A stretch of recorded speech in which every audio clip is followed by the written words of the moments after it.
क्या पाकिस्तान एक बार फिर भारत के धार्मिक और आंतरिक मामलों में दखल देने की कोशिश कर रहा है? क्या वाराणसी की गंज शहीदा मस्जिद का मुद्दा भारत पाकिस्तान के बीच नया कूटनीतिक विवाद बन गया है? और आखिर ऐसा क्यों है कि जब भी भारत में किसी धार्मिक स्थल, मस्जिद या अल्पसंख्यकों से जुड़ा मामला सामने आता है तो पाकिस्तान की तरफ से बयानबाजी शुरू हो जाती है?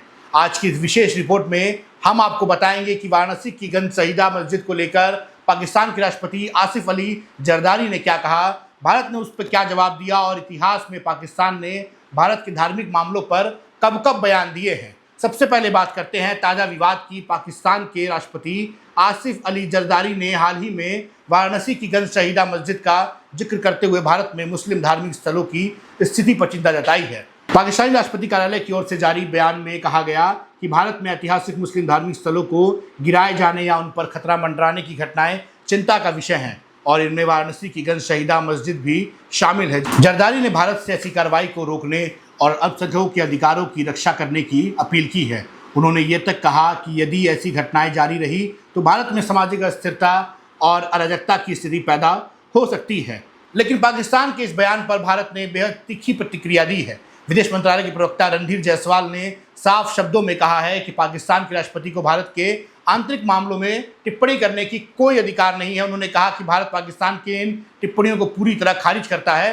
विदेश मंत्रालय ने यह भी कहा कि मानवाधिकार और अल्पसंख्यकों के मामलों में पाकिस्तान का रिकॉर्ड पूरी दुनिया के सामने है और ऐसे में भारत पर उंगली उठाना बेतुका है। भारत ने जरदारी की टिप्पणी को जानबूझकर किया गया राजनीतिक हमला बताया है। अब सवाल उठता है कि आखिर गंज शहीदा मस्जिद का मामला क्या है। दरअसल वाराणसी के काशी रेलवे स्टेशन के विस्तार और पुनर्विकास की बड़ी परियोजना चल रही है। रेलवे प्रशासन ने मुख्य प्रवेश द्वार के पास स्थित गंज शहीदा मस्जिद को नोटिस जारी कर परिसर खाली करने का आदेश किया है। रेलवे का कहना है कि स्टेशन के विस्तार के लिए आसपास की भूमि को खाली करना आवश्यक है। दूसरी तरफ मस्जिद की प्रबंध समिति का दावा है कि नोटिस गैरकानूनी है और वे इस मामले को अदालत में चुनौती देंगे। मस्जिद कमेटी का कहना है कि यह ढांचा रेलवे से भी पुराना है और उनके पास कानूनी दस्तावेज हैं, लेकिन यह पहली बार नहीं है जब पाकिस्तान ने भारत के धार्मिक मामलों पर टिप्पणी की हो। इतिहास गवाह है कि दोनों देशों के रिश्तों में धार्मिक स्थलों का मुद्दा कई बार राजनीतिक और कूटनीतिक बहस का कारण बन चुका है। 1992 में 12वीं मस्जिद विध्वंस के बाद पाकिस्तान ने भारत के खिलाफ आधिकारिक विरोध दर्ज किया था। उस समय पाकिस्तान सरकार ने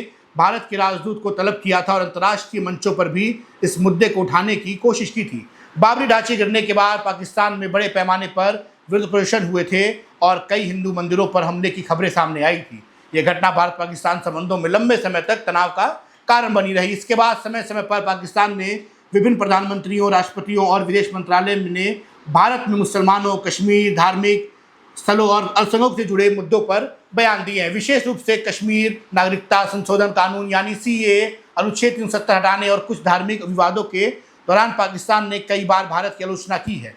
वहीं भारत लगातार ये कहता रहा है कि ये उसके आंतरिक मामले हैं और पाकिस्तान को उनमें दखल देने की कोई अधिकार नहीं है। राजनीतिक एक्सपर्ट्स का मानना है कि भारत और पाकिस्तान दोनों देशों में घरेलू राजनीति के दौरान ऐसे मुद्दे अक्सर राष्ट्रीय विमर्श का हिस्सा बन जाते हैं। जब भी किसी धार्मिक स्थल, मस्जिद, मंदिर या अल्पसंख्यकों से जुड़ा मामला सुर्खियों में आता है तो दोनों देशों की सरकारें अपने अपने राजनीतिक और कूटनीतिक दृष्टिकोण से के अनुसार प्रतिक्रिया देती हैं। यही कारण है कि एक स्थानीय प्रशासनिक या कानूनी विवाद कई बार अंतर्राष्ट्रीय बयानबाजी का विषय बन जाता है। गंज शहीदा मस्जिद विवाद भी अब सिर्फ एक स्थानीय भूमि या रेलवे परियोजना का मामला नहीं रह गया। पाकिस्तान के राष्ट्रपति के बयान के बाद ये मुद्दा दोनों देशों के बीच कूटनीतिक बहस का हिस्सा बन चुका है। एक तरफ पाकिस्तान इसे अल्पसंख्यकों और धार्मिक विरासत से जोड़कर देख रहा है, जबकि भारत इस पूरे तरह अपने आंतरिक और कानूनी मामला बता रहा है। अब सभी की नजरें अदालत की कार्रवाई और प्रशासन के अगले कदम पर टिकी हुई हैं। क्या मस्जिद कमेटी और अदालत से राहत मिलेगी?